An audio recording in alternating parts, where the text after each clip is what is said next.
नमस्कार, मैं डॉक्टर मानक जैन। आज हम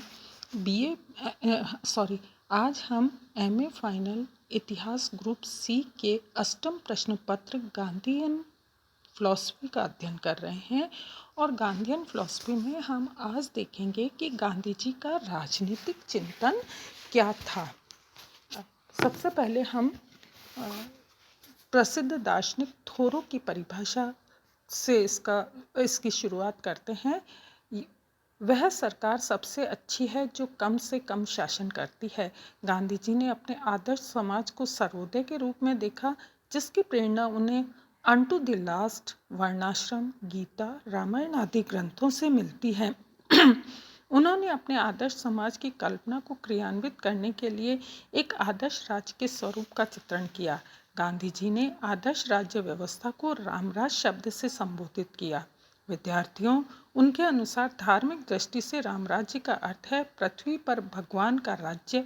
राजनीतिक दृष्टि से पूर्ण प्रजातंत्र है, जिसमें गरीबी, अमीरी, रंग, मत, मतांतर के आधार पर स्थापित समस्याओं का सर्वथा अंत होता है। रामराज्य में न्याय सस्ता होता है, शीघ्र मिलता है और बिना भेदभाव के मिलता है।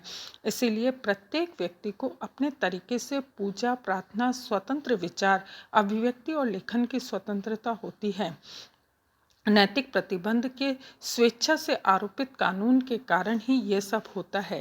गांधी जी कहते हैं कि रामराज्य में एक और अथाह संपत्ति, दूसरी और करुणाजनक फाकेक्षी नहीं होती है।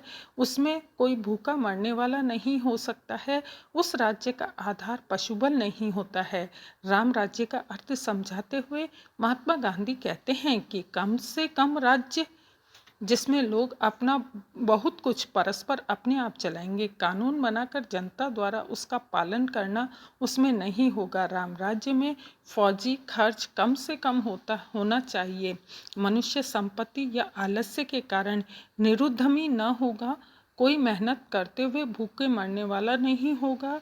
किसी को उद्यम के अभाव में मजबूरन आलसी नहीं बनना पड़ेगा। विद्यार्थियों, गांधी जी ने प्लेटो, एरिस्टोटल, रूसो और कार्ल मार्क्स की तरह आदर्श समाज की रूपरेखा निर्धारित नहीं की है। गांधी जी ने स्पष्ट लिखा है कि मैं पहले ही ये नहीं बता सकता कि पूर्णतः हिंसा पर आधारित शासन कैसा होगा। फिर भी उनकी पुस्तक हिंद स्वराज और उनके भाषण, लेखों, वक्तव्यों, भेंटों आदि में उनके आदर्श समाज की कल्पना हमें देखने को मिलती है।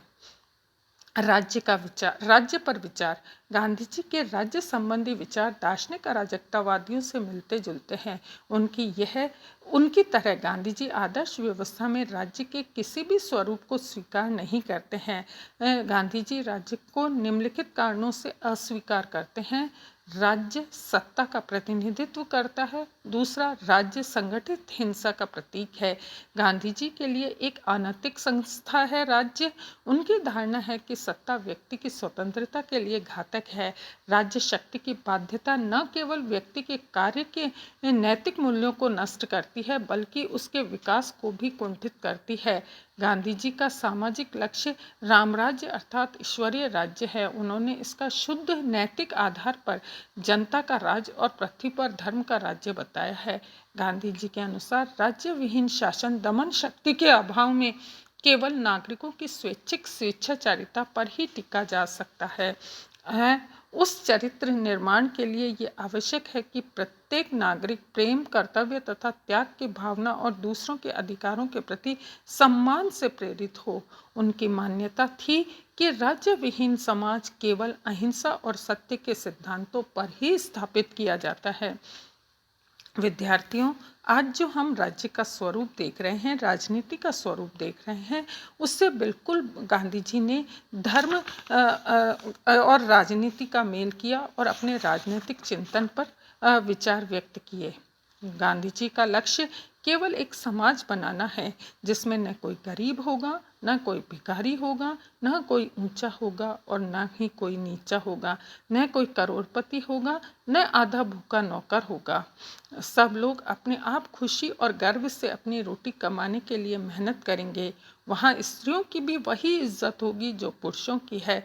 स्त्रियों के शील और पवित्रता की रक्षा की जाएगी। अपनी पत्नी के सिवाय हर एक स्त्री उसकी उम्र के अनुसार हर धर्म के व्यक्ति की प्राय माँ, बहन और बेटी समझी जाएगी। यहाँ अस्पृश्यता नहीं होगी और सब धर्मों के प्रति सम्मान का भाव रहेगा। इति नमस्कार।